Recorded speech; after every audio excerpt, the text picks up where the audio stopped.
T'as déjà vu ça quelque part, toi? Il n'y a que au Sénégal que tu vois ça. Sénégal rec, Dakar rec. Niangadef, bonjour, salam alaikum, bienvenue.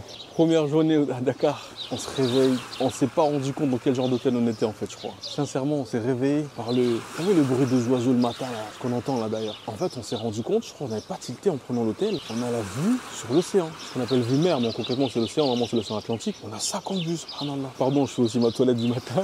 Hier, quand on est rentré, on était tellement fatigués, il était je sais pas à quelle heure. C'était la nuit en vrai, tu vois. On a dormi, on avait chaud, on a dormi directement. En se réveillant ce matin, je sais même pas comment il s'appelle l'hôtel, Radisson, Savannah.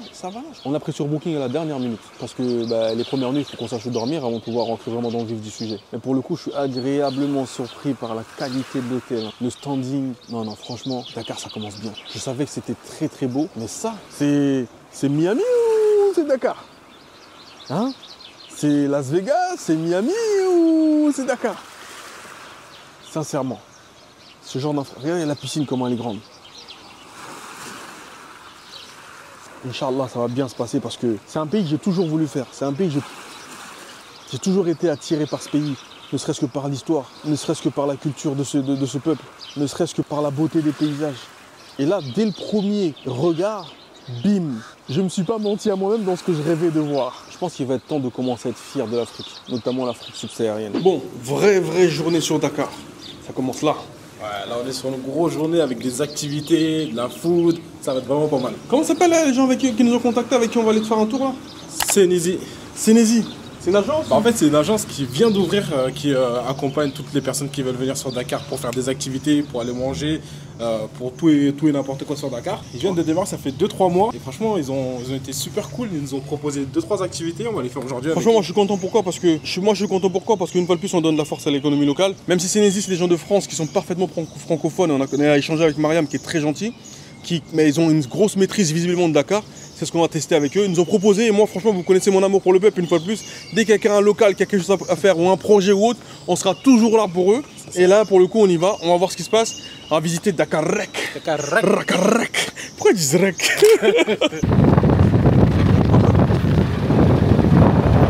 On est arrivé au musée, on avait rendez-vous avec Djibril. Djibril nous dit je suis là depuis 9h. Et là il est 11h, on arrive en retard à cause de qui? Devinez. Ah, devinez. Devinez. Bah, devinez. Devinez. Ça va Djibril, comment tu vas? Ça va bien. Tu vas bien? Ça va. La santé? Oui. Toi t'es vrai Dakarois, original Dakar. Original Dakar. Alhamdoulilah. Donc tu connais parfaitement Dakar. Dans le Sénégal. Tout le Sénégal.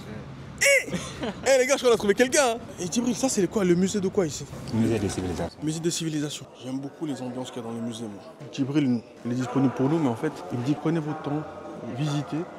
Dès que vous avez une question, n'hésitez pas. J'aime bien aussi ce genre d'accompagnement où tu es en semi-autonomie. Des vrais squelettes. Homo sénégalis. Homo sénégaliensis. Mais c'est ça qui est écrit. Homo sénégaliensis. Tu vois, il commence à gâcher mon voyage. Il y a écrit Homo sénégaliensis. Bref. Vous avez vu ce qui est écrit, non? Ah, donc ça, c'est le squelette de l'homme de Cro-Magnon. Il y a 28 000 ans. Et lui, franchement, je suis très naïf. Hein. Mais lui, je le vois souvent, lui, dans les musées. Dès que ça parle de l'humain. L'origine africaine des coiffures égyptiennes. Purée. Donc en fait, si je comprends bien, les coiffures égyptiennes qu'on voit ici, elles ont été inspirées des origines subsahariennes africaines. Parce qu'effectivement, l'Égypte, c'est en Afrique, bien sûr. Mais c'est la même chose. Ça, c'est pareil. Comment ça s'appelle, elle, déjà? Cléopâtre. C'est Cléopâtre, ça? C'est sa cousine. Je veux pas de problème. Cette vidéo est vite dégénérée comme ça. Là, on voit que le début de mathématiques, c'est pas forcément où est-ce qu'on pense tous. Là, en fait, c'est plutôt vers le bassin du Congo. Et les rayés pour compter en fait. Ok. Et du coup après il y a un système pour qu'ils puissent faire des calculs avec. Là comme tu peux le voir 9, 19, 19, 17. En fait ce qui est marrant c'est qu'au début de l'ère des mathématiques, ils avaient des procédés que nous qui avons développé les mathématiques, on n'arrive même pas à maîtriser. Bon aujourd'hui on n'est pas capable de m'expliquer comment ils faisaient pour en arriver là. Moi ce qui m'étonne c'est plutôt le Congo. Qu'est-ce que le Congo fait là? Eh toi le guide tu rigoles pas. Même le guide il se tape des barres. Le guide il commence à rigoler. Parce que le Congo c'était le début des mathématiques, là ça s'est transformé en maison de disques. Qu'est-ce qui s'est passé? Je fasse l'explication. En fait, les multiplications égyptiennes, c'est très simple. En fait, pour calculer, il y avait deux systèmes. Il y avait le 1, le 2, le 4, le 8. En fait, ça fait 4 systèmes. En fait, tu le multiplies par 2 à chaque fois. Comme tu peux le voir, c'est toujours des multiples de 2. Et en fait, tu passes de 1 à 27. Et en fait, tu multiplies et tu l'additionnes par le chiffre d'avant, ce qui te donne 27 plus 54. plus 54, 27, comme tu peux le voir, ça fait 432 et tu es capable de 513. Et en fait, c'est très simple les mathématiques. Hein, tu sais que moi, mon bac de français, hein, j'ai tellement menti. Tu sais, j'écrivais quoi? J'ai inventé une citation. Je disais, ouais, l'or est pur et puis il utilise ci et ça. Et j'écrivais quoi? J'écrivais Freud à la fin. Je mettais entre guillemets, je mettais Freud. Mais le prof n'avait pas le temps de lire. C'est-à-dire que toutes mes citations, merci Freud, merci Jean de La Fontaine. Il parle de Freud dans le 19e. Hein. Rien à voir. Mais gros, tu sais que là, je suis choqué, tu m'as bluffé. J'ai vraiment cru pendant un instant que c'était vraiment ça. Après, ça devenait trop dur. Là, je dis, tu mets toujours par deux. Je dis, il est fou, ce mec. Les Nubiens. C'est quoi les Nubiens? Pour moi, c'est le nord de l'Afrique. Scène de fabrication de la bière dans la vallée du Nil, bah, tu vois, du Nil de l'Antique. Donc, en fait, ça, c'est une photo de l'époque. Pourquoi ils disent la bière et la médecine? Et le Congo. Et le Congo. C'est toujours le Congo. Là, on retrouve tous les grands hommes noirs et d'origine africaine. On a tous ces gens-là. On a par exemple Ousmane Sonko, bah, c'est le Premier ministre actuel, forcément. Bassirou Diomaye Faye. On a surtout des gens comme Thomas Sankara. On a Macky Sall, l'ancien président sénégalais. On a Angela Davis. Et on a Pelé. On a Ousmane Sow. On a Mohamed Ali. Et on a Alak. Là, je vois Sékou Touré, je vois Patrice Lumumba pour la République démocratique du Congo, décédé en 1961, juste après l'indépendance. Merci Mobutu. On a Martin Luther King, forcément qui est connu des USA. On a Ouari Boumedienne pour l'Algérie. Carmen Pereira pour la Guinée-Bissau. Ousmane Sow pour le Sénégal, bien sûr. Pelé, bien sûr, on connaît. Hein. Ça, c'est Papa Bouba-Diop. Ouais. Ça, c'est vraiment le héros du Sénégal par le sport. Chronologique. Ok. Si tu démarres de la gauche jusqu'à la droite, bah, tu as les figures emblématiques. Je viens juste de comprendre. D'il y a pas mal d'années et les figures emblématiques d'aujourd'hui. Okay. On voit que dans les figures emblématiques d'aujourd'hui, c'est beaucoup des sportifs. Hein. Ils ont vraiment beaucoup mis en avant les sportifs parce que du coup, les sportifs aujourd'hui, ils ont une voix qui porte au même titre que la politique, quoi. Au même titre que la politique, alors qu'avant, c'était beaucoup plus des gens du peuple. Et regarde, tu as tous en ouverture. Je sais pas si tu vois. L'ouverture à Haïti? C'était il a refusé l'esclavage, non? C'est ça, par rapport à l'esclavage, il a beaucoup lutté contre ça. Donc voilà. Est-ce que c'est vrai, tu me diras si je me trompe, que Haïti c'est le premier pays noir, libre? Je crois que c'est... Après l'abolition de l'esclavage, c'est vraiment le pays où ça va être... Enfin, en Afrique, il y avait des pays libres, bien sûr. Mais genre, ça a été créé juste pour les esclaves qui s'échappaient. Ils sont tous réfugiés en Haïti. Alors, je ne veux pas dire de bêtises pour ne pas heurter le peuple haïtien. Dis-moi des bêtises, parce que ce ne sera pas la première fois que tu me dis des bêtises de toute façon. Donc, Mais je crois que c'est ça.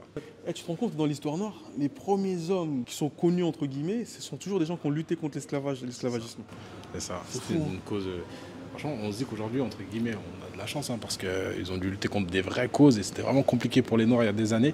Donc franchement, ceux qui sont là, qui dansent dans la rue, là, qui embêtent les gens là. Les Congolais. Comment ça, vrai, pour des vraies causes? Eux se sont battus pour que vous soyez libres, vous dansez, vous gênez les gens dans la rue. C'est vrai qu'on se rend compte qu'effectivement, l'histoire noire, et là pour le coup, on va être très chauvin en tant que noir. L'histoire noire, elle est très forte en identité parce que certaines libertés ou certains droits, on a dû se battre, nos ancêtres ont dû se battre pour pouvoir en jouir et en bénéficier, pour qu'on fasse des petits enfants aujourd'hui qui marchent à peu près librement dans le monde, tu vois. Ouais, c'est ça. Parce que je sais qu'il y a encore des pays où les Noirs, il y a encore personne en grata, mais là, j'ai l'impression que dans le monde entier, si toutes ces personnes-là, toutes ces figures-là n'avaient pas participé à la cause noire, on serait encore derrière des chaînes. Et je pense que dans les prochaines vidéos, on verra, on va aller visiter l'île de Gorée. C'est des choses qui se rejoignent en fait pour le noir en Afrique. Après voilà, là il n'y avait pas que des noirs, il y a aussi les peuples africains au sens large, parce qu'on retrouve aussi Ouari Boumedienne, etc. Le roi Mohamed V, Ouda Charaoui, etc. en Égypte. Voilà, toutes ces personnes-là, on les retrouve. Voilà, c'est juste pour dire que l'histoire africaine, elle est rayonnante de par la colonisation, etc. Et le développement du continent africain au sens large. Je vois Patrice Lumumba pour la République démocratique du Congo, décédé en 1961, juste après l'indépendance. Merci Mobutu. Gamal Abdel Nasser, lui pareil, après l'indépendance de l'Égypte. Nelson Mandela, que tout le monde connaît. Modibo Keïta pour le Mali, que tout le monde connaît aussi d'ailleurs. Aimé Césaire, bien sûr, avec le terme de négritude, tout le monde peut s'en rappeler. Hein. C'est incroyable. Claudia Jones, Rosa Parks, qui a lutté contre les discriminations raciales aux États-Unis. La fameuse dame qui a refusé de se lever du bus parce qu'elle était assise sur une place qui était destinée a priori aux Blancs. Mais comme elle a refusé cette inégalité, elle a dit il n'y a pas de couleur de race, il n'y a pas d'histoire de race, etc. Il lui a valu la prison. Je pense que c'est la photo qui a été faite pour son emprisonnement. Ah, Félix Houphouët-Boigny, Léopold Sédar Senghor. Ça, les Sénégalais peuvent témoigner. Elle a quoi dans les mains, la dame, là? La main gauche, c'est quoi? Un article qui dit que tous les hommes sont nés et doivent vivre égaux, sont égaux. Excusez-moi, c'est en anglais, je ne suis pas hyper bon en anglais. Mais c'est quoi ça? C'est quoi comme article? Ça ne parle pas? C'est pas ce que c'est ça? Déclaration universelle des droits de l'homme, mon pote. Et du citoyen. Oh là là, il abuse. Quand je lui donne une idée, il finit, ça m'énerve. Quand je lui explique un truc après, il fait celui qui connaissait même pas. À la fin, je dis dis citoyen. Vas-y, barre-toi. Il m'énerve quand il fait des trucs comme ça, lui. On a fini ce qui était le premier musée, le musée de la civilisation. Sur le même parvis, on traverse pour aller en face, qui est le musée du prophète Mohammed sallallahu alayhi wa sallam. C'est bon, on a le précieux sésame, on pourra rentrer au musée. Alors, faut faire les photos, non, d'accord. Bah oui. Lui, il est là, il veut pas faire des photos. Comment il est bête, regarde. Comment il est bête. On dirait une statue de musée culturel. On dirait la statue dans les musées là-bas, là. Il est fatigant. Vas-y, c'est bon. Go, merci, brother. Let's go. Pousse.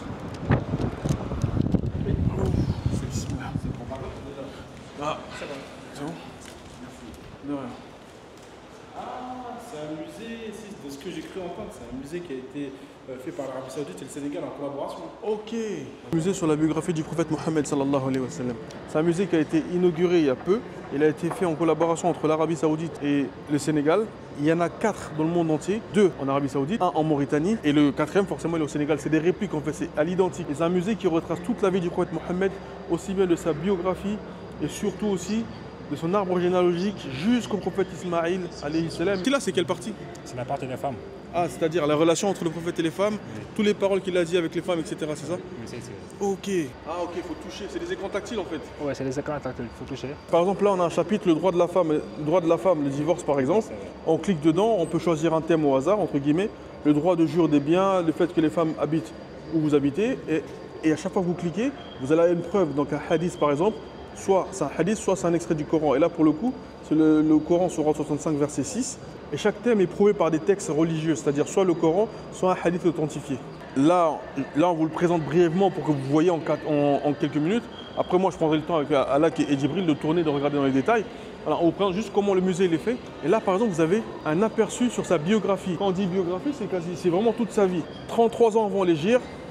Ensuite, il avait 20 ans. 28 ans avant l'hégire. 25 ans. Et à chaque fois que vous cliquez, c'est un tableau interactif en fait.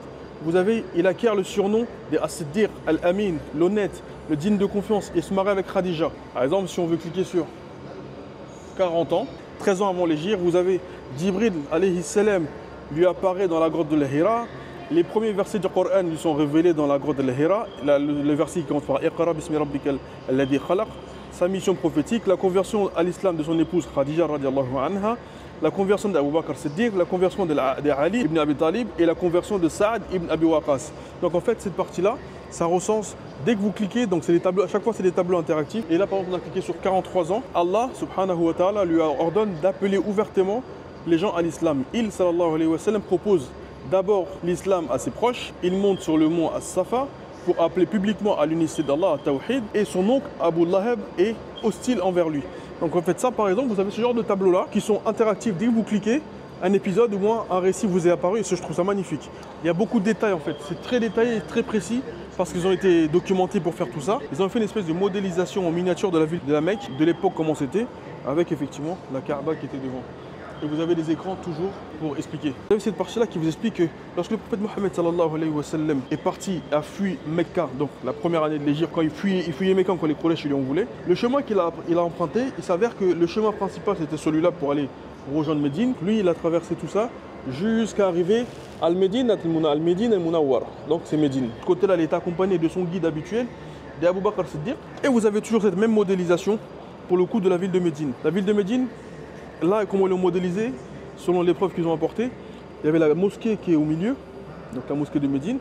Vous avez la maison d'Aïcha qui est ici, par laquelle ils ont mis cette coupole verte parce que c'est là où le prophète sallallahu alayhi wa sallam va décéder. Toutes ces maisons vertes, c'est les maisons de ses épouses. Là, c'est Saouda, Hafsa, Aïcha, Fatima, la fille du prophète bien sûr, Salama, Sofia bint Huyay, Zaynab bint Jahsh, Juwayriya bint al-Harith, Habiba, Maïmouna.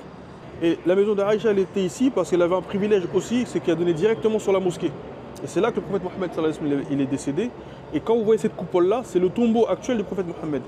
J'ai dit la vérité, monsieur le guide? J'ai pas dit de bêtises? Moi, je suis un visiteur. Ah, je pensais que vous étiez guide. Pardon. Excusez-moi. Donc bien sûr, vous avez des images, etc. qui vont vous montrer dans les détails comment c'est fait. Et c'est hyper bien. Ce musée, je crois, c'est un vrai coup de cœur parce qu'il n'est pas très long.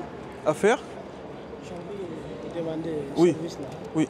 J'ai envie de lire quelques versets du Coran. Ici, est-ce que vous pouvez prendre, me filmer avec votre caméra ici? Vous voulez que je vous filme en train de réciter le Coran? Oui, oui. Oui, pas de problème. Ah.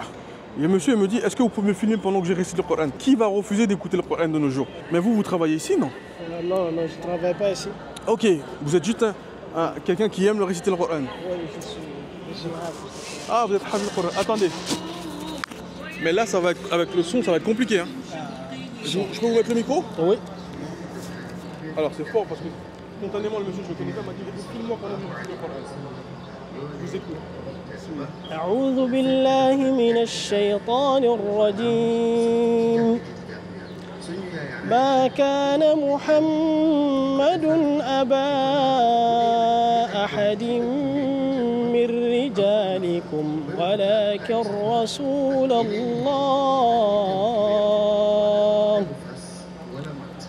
ولكن رسول الله وخاتم النبيين وكان الله بكل شيء عليما يا أيها الذين آمنوا اذكروا الله ذكرا كثيرا وسبحوه بكرة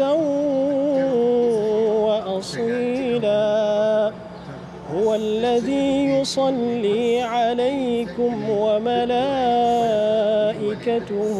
ليخرجكم من الظلمات إلى النور وكان بالمؤمنين رحيما تحيتهم يوم يلقونه سلام وأعد لهم أجرا كريما يا أيها النبي إنا أرسلناك شاهدا ومبشرا ونذيرا وداعيا إلى الله بإذنه وسراجا منيرا وبشر المؤمنين بأن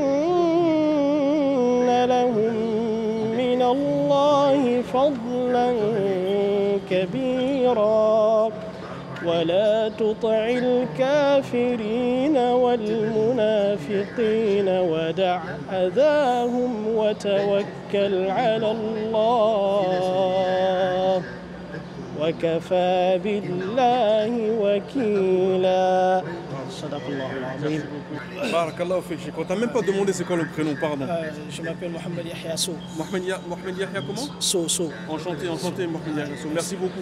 Qu'Allah vous récompense pour cette belle récitation et vous accorde le plus haut degré du paradis parmi ceux qui aiment ces paroles. Barakallahu fik. Merci beaucoup. Salam alaikum. H-Deg. On était en direction d'un marché pour aller manger du bon tiep et tout. On sort du musée, on commence à rouler, on dit ouais mais la voiture elle a crevé. Du coup on se retrouve en plein milieu de Dakar. Moi j'aime bien après ça, dans les rues de Dakar comme ça, avec notre pneu crevé comme ça, on est en train d'attendre notre tour pour qu'on nous répare. Et en vrai, je me rends compte qu'en face de nous, il y a des bêtes. Il y en a, ils ont échappé à l'Aïd 2025. Hein.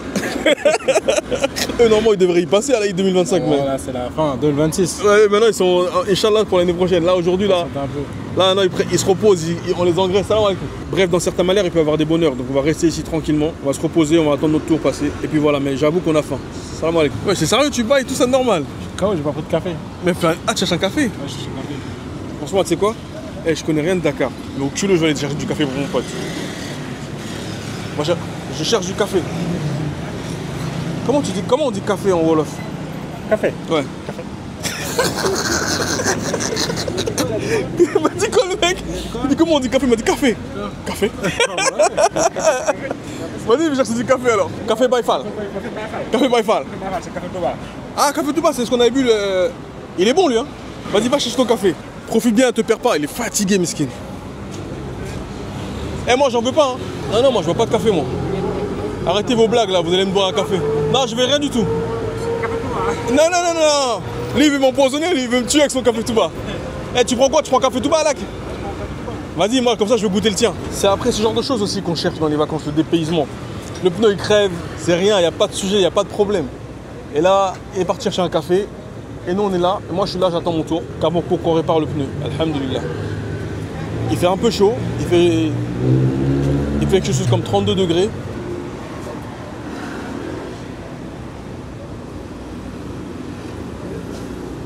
Alors, café Touba, il est pas bon? Ça, c'est café Touba, ça? C'est quoi un café Touba? C'est quoi dedans? Il y a quoi dedans? Je sais pas. Le guide, il veut vraiment pas guider. Le guide, il veut vraiment pas guider. Hein. Le guide, il veut pas guider. il balance des mots au hasard. Tu demandes c'est quoi? Je sais pas. Comment tu dis café? Café? Il est bon le café Touba? Regarde comment il a installé. Voilà, ça c'est le guide. Ça c'est le Djibril Zer, le guide Zer. Djibril. Alors goûte, c'est la première fois qu'on va goûter le café Touba. Je suis bon, wesh. Il est bon ou pas? Il est archi bon. Sérieux? Trop bizarre, il est grave aromatisé, on dirait qu'il est floral et tout. C'est dingue, wesh. Il est grave sucré par contre. Après, en Afrique, on aime le sucre. Ouais. Ouais, mais franchement, il est archi bon. Il est grave parfumé. Sérieux? Je te jure, Oh, vraiment. trop bien. Rien à voir avec. Ce que tu pensais? Ouais. Avec le café qu'on y imagine. C'est un café noir hyper amer. Alors, je sais pas. Attends, je vais goûter. Il est bien sucré. Là, c'est le bon. Il est bon, hein. Oh, café Touba. Ouais. Boy, café Touba. Café Touba. Tangue dire café Touba, boy. Il est trop bon le café Touba. Choqué. Il y a des arômes et tout. Je m'attendais vraiment pas à ce qu'il y ait de l'arôme. Vraiment rien. Mais bon, ça en général, les cafés, moi, c'est sacré laxatif quand même. C'est vrai, tu vas souffrir tout à l'heure. Bon, il a bientôt fini le monsieur, il est en train de nous dépanner. Après, on va décoller, Inch'Allah. Il fait quoi la vis? Tu fais quoi, Djibril? Ouais, c'est mon moton. Djibril, on peut manger quelque chose, j'ai faim, s'il te plaît. Bon, je propose du bon tangana. Du quoi? Du bon tangana. C'est quoi Tangana? Méga. Méga. Méga, tu connais pas Méga? Non, je connais pas Méga. Suis-moi. Ah bon? Et donc ça c'est un resto depuis tout à l'heure, on savait pas. Ah, d'accord. Salam alaikum. Ok. Si je filme, c'est pas grave, je peux filmer? Je peux filmer, c'est pas grave? Merci. Vas-y, brochette omelette, c'est bon pour moi. Sandwich quoi? Sandwich, moi c'est bon. Toi aussi tu prends? Il y a pomme de terre et spaghetti aussi. Il y a quoi aussi? Pomme de terre et spaghetti. Pomme de terre et... Spaghetti bahal. Ah, pomme de terre spaghetti. Non, moi je vais sandwich, comme ça on mange dehors. Toi tu manges? Ça, donne 3 brochettes. 3 brochettes. Ah, toi tu connais. Mais lui c'est un docteur en nourriture. Vraiment tur Méga. Comme ça, vas-y, mets-nous ça rapidement s'il te plaît, parce qu'on mange. Par contre, les trucs du bled comme ça, c'est les meilleurs. Par contre, là, il fait chaud, Djibril, on va manger ici. Hein. Donc, depuis tout à l'heure, on est assis là-bas, il y a Tangana ici, tu m'as même pas dit. Surprise. Mais toi, t'es pas normal. C'est trop bien. C'est incroyable. Ok, ça c'est pommes de terre. Ok, hey, les pommes de terre là, sort d'où là? Tiens, ok. Tout de suite, ça fait des pommes de terre là. Vas-y, montre-nous comment tu prépares, s'il te plaît. Mais il rigole le mec. Mais il y a des pommes de terre qui apparaissent de nulle part. Ça c'est quoi ça? C'est mafé? Non. Ça c'est mafé? C'est mafé là. Il fait même du mafé. Quand tu voyages dans les pays, si t'as pas un local avec toi, tu peux pas savoir ce genre de choses. Depuis tout à l'heure, je suis assis là, avec la bête devant et tout. Sincèrement, juste la porte d'à côté. Et je me retrouve en train de Tangana avec tous les frères de la viande en fait.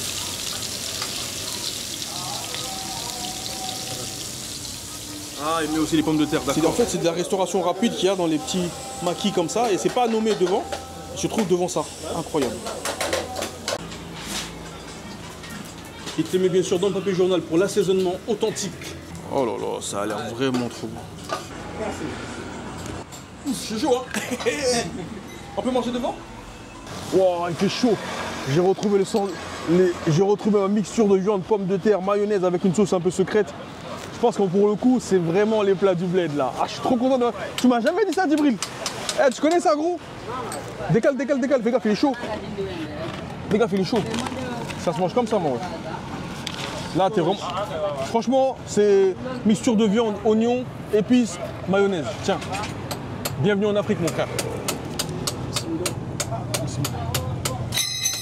Je viens de demander à Djibril, le prix, m'a dit c'est 500 francs. C'est même pas 1 euro ce genre de plat. Ouais, 90 centimes. 90 centimes, frérot, c'est une dinguerie. Pas avoir de la viande, hein. Par contre, c'est goûtu, hein. C'est trop bon. Tout à l'heure, on attendait, en fait, il y avait juste ça à côté. Et ça, c'est normal, en fait, c'est connu, ça. C'est les casse-croûtes de la Hesse, un peu, tu vois. Pommes de terre, viande. Magnifique. Bon, c'est bon, on a mangé, on a réparé le pneu. Là, on est arrivé au niveau de la gare centrale. On a rendez-vous pour prendre le car pour visiter avec le guide. Et franchement, on a 10 minutes de retard. On avait rendez-vous à 14h, mais il est 14h10. On va voir. Imaginez-vous dans un pays où tu es un touriste, t'es comme ça. Tu es accroché, tu te balades et tu visites la ville comme un prince. Derrière moi, les gens, ils sont comme ça. Je vois ça. Là, on arrive aux abords du palais présidentiel. Je vous dis, hein, je suis en train de faire ma visite comme ça. On arrive aux abords du palais présidentiel. Trop bien. Ok, le palais présidentiel, il est là. Est-ce que vous avez déjà vu un pays où tu fais ta visite guidée comme ça? C'est d'une génie. Donc on va faire tout le tour de Dakar comme ça. On a fait le marché, etc. etc. C'est trop bien en vrai de visiter comme ça. C'est en totale immersion. Bon, pour la sécurité, on reviendra. Après, il roule pas vite. Il est, je crois qu'il roule à 15-20 km/h. Il fait le tour de Dakar comme ça. Et vraiment, c'est magnifique et je kiffe. Ça, c'est l'Assemblée nationale, d'après ce que je viens de comprendre. Franchement, c'est trop bien de faire une visite comme ça. Imagine quand tu fais une visite à l'arrière d'un camion comme ça. Comment ne pas kiffer ce pays? Ça, c'est l'Assemblée nationale. Et tu fais tout le tour de Dakar comme ça. Et tu as des gens qui montent des mangues. Le Sénégal, c'est beau, les gars. Et la visite un peu urbaine comme ça, des quartiers. Franchement, je pourrais jamais me lasser ce genre de choses en vacances. C'est la grande classe, tu fais des visites comme ça. Je suis en train de visiter Dakar. Sénégal, ça c'est mon gars sûr. Est-ce que tu as déjà vu un pays où tu peux faire des visites sur un car comme ça, accroché à l'arrière d'un car, tu fais des visites guidées dans le bled? T'as déjà vu ça quelque part toi? Il n'y a que au Sénégal que tu vois ça. Sénégal rec, Dakar rec. Donc bon touriste qui se respecte, on est bien arrivé au monument de la Renaissance. J'ai carrément mis le maillot du Sénégal pour représenter. Lui, s'il vous plaît les Sénégalais, juste pour l'effort qu'il a fait, parce qu'il n'est pas d'origine sénégalaise, mais il a sorti le maillot de nulle part. Chap, je vois, Nyangadef. Pour ce monument-là qui représente beaucoup de choses pour les Sénégalais et pour l'Afrique en général, j'étais obligé de mettre le maillot. Après, à propos, il représente quoi ce monument? En fait, c'est le monument de la Renaissance. En fait, c'est un peu le renouveau de l'Afrique. C'est le fait de collaborer pour tous les pays africains ensemble, d'avoir une meilleure union et d'avancer au mieux dans les années à venir. En fait, c'est ce qu'on appelle la Renaissance. C'est pour ça que on m'a dit que le monument, il a 14 ans. Il a été inauguré en 2011. Il représente un peu l'avenir, en fait, l'esprit de famille, la force, parce que des personnages assez musclés qu'on a mis. On a aussi un enfant dont son père porte dans les bras, qui regarde vers le haut et vers l'avenir. Donc en fait, c'est le symbole de l'unicité et surtout le travail et l'aller vers l'avant, mais pour le territoire, le continent, mais pour le continent africain, quoi. Ah, vas-y. C'est qui ça? C'est quoi ce truc? Ah, mais là, on est chez Naruto, frère. Comment ça, c'est Naruto? Ah, mais il y a des événements à côté. Ah, il y a un événement à côté, c'est pour ça. Bon, vas-y. Bon, sincèrement, là, il y a combien de marches là? Moi, je vais au Japon, moi. Eh, mais gros, c'est hyper long là. On va monter tout ça là. Ah, c'est énorme, énorme. Hello, Djibril. Djibril. Il a dit, il s'arrête là. Il a dit, je guide plus là-bas. Non, moi, je vais pas monter. Pourquoi? Yo. Eh bien, je vous jure, il va monter avec nous. Allez, on y va. Les gars, c'est pour l'Afrique. C'est pour l'Afrique. C'est pour l'Afrique. Eh, c'est le meilleur guide. Il m'a dit, vas-y, montez vos histoires. Eh, il doit monter ça moins 850 fois par jour. Je ne sais pas si c'est une symbolique particulière, mais pour atteindre l'objectif, savoir le monument de la Renaissance, l'Africain que je suis souffre. Je ne sais pas si c'est voulu, autant de marche, mais c'est pour dire que le chemin il est encore là en vrai, tu vois. C'est que tu vas pas arriver comme ça du jour au lendemain. Il y a des efforts, il y aura des efforts à faire. Et je pense que c'est la symbolique du monument avant tout. C'est pour atteindre l'objectif, il va falloir que certains souffrent. Voilà, pour atteindre l'objectif, il va falloir faire des efforts et des concessions. Moi, je pense juste que tu manges trop de burgers. T'as trouvé le moral dans tout ça, mais t'es bon, hein. Mais tu manges trop de burgers. Ça, c'est des gros jaloux, ça. J'essaie de mettre de la métaphore dès que j'ai des choses jolies. Il me dit, mange trop de burgers. Et comment vous voulez que l'Afrique avance avec des gens comme ça? Regarde le guide. Tu danses le mbala. Tu danses le mbala. C'est vrai qu'il nous faut arriver sur place, ouais. T'as une vraie vue panoramique, c'est magnifique. Et tu connaissais toi la mosquée de la divinité? Pas du tout. Moi je connaissais pas vraiment l'histoire, les gens qui savent dans les commentaires, dites-le nous. En tout cas moi je la trouve jolie franchement, les couleurs vertes, bon il y a un peu de ça par-dessus mais elle a une architecture particulière tu vois. C'est des choses qu'on voit rarement dans l'architecture des mosquées habituelles. Ça fait pas penser un petit peu à ce qu'on a vu au musée. Ah ouais, certaines pièces, ouais. Certaines pièces du musée ça ressemblait à ça effectivement. Et franchement c'est dingue que cette mosquée là elle ait cette architecture là. On dirait un peu certaines mosquées en Asie aussi, tu vois. On dirait certaines mosquées en Asie. Franchement, c'est beau. Hein. Et avec le panorama, il est incroyable. T'as la mer derrière et t'as des pirogues là. T'as des pirogues un peu en bas là, où il y a des types qui passent en moto là. Franchement, de la vérité, j'ai faim là. Ah ouais, ça y est. Ouais. On a mangé. Ok, c'est très joli. Mais le ventre, il a besoin de découvrir le Sénégal aussi. On va aller manger un bon chien. Djibril, on est où là? Soumbédioune, c'est quoi? C'est un marché, c'est un village? Non, c'est un village. Ah, village artisanal. Ah ouais, une espèce de grotte. Ah oh, c'est quoi? Ah, en fait, c'est une cour dans laquelle il y a plein d'artisans qui travaillent. Moi, c'est Momoudou Kanouté. Actuellement, je suis professeur parce que j'ai bientôt 35 ans de service. J'ai laissé l'école en 87. Mon père, c'est un ancien de sculpture. Celui qui m'a pris, c'est les sculptures. Si on dit village artisanal de Soumbédioune, ici, c'est l'atelier et c'est l'école. C'est l'atelier des bois. On travaille 3 bois différents. Le bois de teck, le bois d'ébène et le bois de dimbou. La différence, c'est ça. L'ébène, c'est de l'or du bois. L'intérieur est noir, ça c'est l'aubier. Et ça c'est l'écorce. Encore on dit c'est le bois qui n'est pas raciste parce qu'il y a les noirs et les blancs. Début de l'ébène, c'est l'aubier. Chaque an, le noir mange l'aubier. Vous avez, il est en train de faire les éléphants pour faire les finitions. Ok, il est en train de polir en fait. Oui, le poli, oui. Si on a poli, on ne met pas du vernis, on met du cirage. On va même les éléphants, il va te montrer. Tu as vu l'ébène? Tu as vu les 2 couleurs? Ça c'est l'hippopotame. Non, ça c'est pas l'hippopotame ça. Ça c'est hippo rigolo. Non, ça c'est Ali la brigade. C'est moi.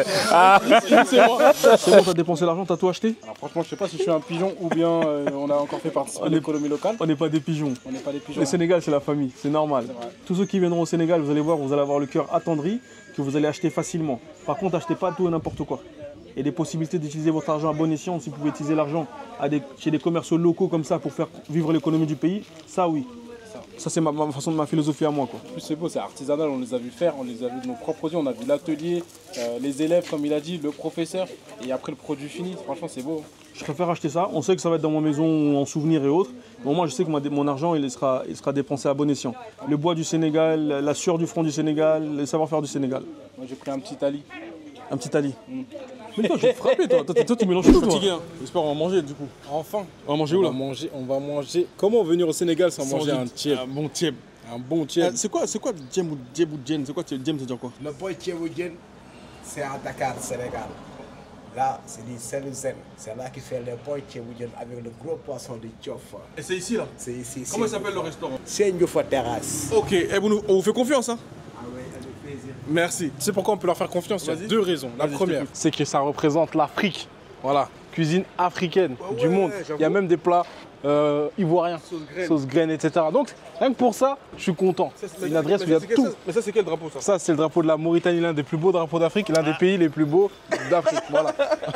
Et il y a une deuxième raison. C'est quoi la deuxième? La deuxième raison, viens avec moi. Parce qu'ici, on est champion, mon frère.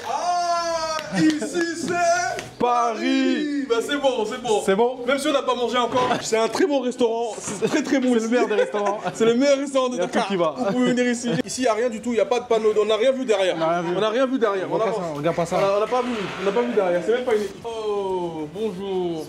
Merci. Oh là là, c'est classe. Hein. Bonjour, vous allez bien? On peut filmer, ça vous dérange pas? Comment vous appelez? Moi, c'est Fallou Sarr. Fallou. Le restaurant, il s'appelle comment ici? Chaîne du Foie. C'est à 99 rue Michel Diop, juste à côté de l'Institut français. Attends, demande. Il y a écrit riz cantonné. Chef, est-ce qu'il y a du riz cantonné? Parce que lui, il a dit, c'est sûr qu'il n'y aura pas le riz cantonné. Attends. Regarde, deuxième question. Deuxième calamar sauté. Il y a du calamar sauté? Non. Attends, la troisième. Et le caviar, il est là, le caviar? Non. Ah. Il n'y avait pas sur la En carte. fait, ils ont tout. C'est quoi, tchof? Sauf c'est le poisson. Ah, moi aussi, c'est tchof? Oui. Merci. Toi, tu prends quoi, toi? Prends un Tchébou James, s'il te plaît.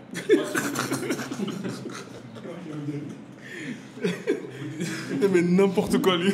Vous voulez boire quelque chose? Un tchaboudem à boire. Il m'a servi ça, il m'a dit, goûte ça, fais-moi confiance. Franchement, j'espère que c'est pas n'importe quel jus. Hein. C'est un petit peu fermenté. Est-ce que c'est pas de la canne à sucre? C'est canne à sucre qu'il y a dedans? Non, il n'y a pas de canne à sucre. Là, il y a du poisson à côté. Là, il y a des légumes, tu peux voir de la carotte, des choux. Et là, on a du riz, le fond C'est du le meilleur. Dans le riz, ils te rajoutent le fond de la casserole parce que c'est encore meilleur et c'est croustillant. Ça sent hyper bon. Oh, ça a l'air incroyable. Oh, ouais. le tchéboudjen rouge. Il est beau lui aussi, hein? C'est la même chose. La seule différence, c'est qu'au niveau du riz, on a de la tomate. Et là, il n'y a pas de la tomate. D'accord, magnifique. C'est quoi? Et c'est pour Djibril. Le boss. Le poisson, il est juteux. Chaque masse, ça dégage un certain jus, avec énormément de saveurs, notamment des épices. Et le parfum, surtout, qui est montonné à chaque fois. Wow, il est incroyable, ce riz. Effectivement, je pense que le Sénégal, c'est vraiment le pays qui a inventé le tieb. Parce que là, dans un niveau, là, Le pays qui a inventé le tchèp n'est pas, peut-être pas le Sénégal, on ne sait pas exactement l'origine. Dit-il, veux-tu d'une tenue sénégalaise avec la bouche pleine de riz sénégalaise? C'est peut-être pas eux. Ça peut être qui alors? Le Mali? Ça peut être le Mali. La Mauritanie? Ça peut être la Mauritanie, ça c'est fortement probable. Que ce soit la Mauritanie? C'est fortement probable. Le resto, au début, c'était à ma grand-mère. Elle s'appelle Ndioufa, c'est son nom d'ailleurs. Elle est morte il y a 7 ans, 8 ans maintenant. Et du coup, c'est mon père qui a hérité du restaurant. Et du coup, moi, à mes heures de libre, je l'aide. Il est même là, mon père, si vous voulez. C'est les recettes de ma grand-mère qu'on utilise pour vous faire du bon tchèp là. Ma mère doit se réveiller à, on va dire, 7 h du matin pour préparer le tchèboudjon que vous êtes en train de manger là. Ça a été fait depuis 7 h ce matin. Et là, ma mère, elle a un événement, du coup, aujourd'hui, elle s'est réveillée à 5 h, elle a tout préparé, elle est partie. Du coup, aujourd'hui, elle n'est pas là, c'est moi j'ai pris son relais. Mais normalement, c'était à elle de faire le travail que je fais là. Vous êtes combien d'enfants? On est 6. Il y a ma grande sœur qui était juste là tout à l'heure. C'est un héritage que ma grand-mère a laissé à mon père. Et là, je me bats pour reprendre cet héritage de mon père. Et pourquoi pas le donner à mes enfants, pour qu'ils viennent prendre ma place et que moi, je sois le gérant. Et dans 10 ans, on va dire Inch'Allah, vous revenez. On est toujours souriant, on se voit Inch'Allah. C'est-à-dire que si on vient dans 10 ans, Inch'Allah, ça peut être toi. Ça peut être moi. Tu vas nous faire un prix? Gratuitement, il n'y a pas de souci, gratuit. Teranga, venez, vous allez voir. C'est à côté de l'Institut français, 99 rue Monsieur Diop. En tout cas, merci beaucoup Fallou. Vraiment, on est très fiers. On va mettre en description l'adresse, les réseaux sociaux, etc. Pour tous ceux qui viendront au Sénégal pour donner la force, pour faire perpétuer la mémoire de ta grand-mère dans ce restaurant. J'espère qu'il y aura beaucoup de monde, Inch'Allah.